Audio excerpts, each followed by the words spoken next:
Baka mamaya yung baha na yan, kutkutin sa ilalim ng punong kawayan. Baka ito mahugmak ito, malaglag, matumba. Karating lang natin galing trabaho. So ito, kung natin lakas ang ulan, lakas ang kidlat.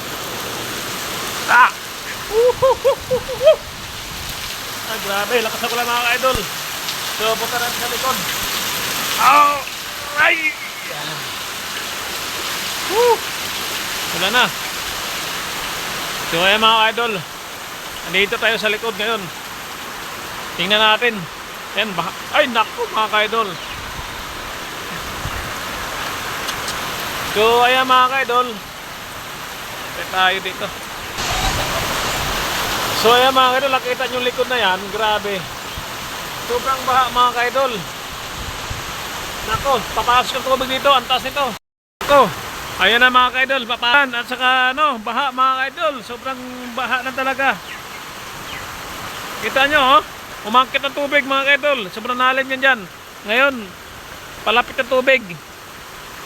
Kita nyo, nakakalahati na yung pader ng bahay na yan. So, napakahirap dito. Ito yung kawain na to ay nakapatong lang ito sa lupa, sa taas. Kaya ang katakutan namin dito, baka mamaya yung baha na yan, kutkutin sa ilalim ng punong kawayan. Baka ito mahugmak ito, malaglag, matumba. Ay napakadelikado naman ng mga ka-idol sa amin, likod ng bahay mga ka-idol rin naman ito mga baha ito mga ka-idol ng tigil. Ang kabaha mga ka-idol, lalo na yung ulan. Sus, Ginoo mga ka-idol, kawayan mga ka-idol, nakapatong lang ito Grabe. Sobrang baha talaga mga ka-idol. Iwan ko kung kailan titigil ang ulan ito. Ayan na mga ka-idol, ito na ang resulta. Ito na. Ayan, umakyat ang tubig talaga.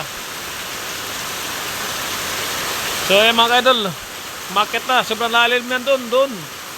Umakyat na talaga tubig. Ito na. Baha na mga ka-idol.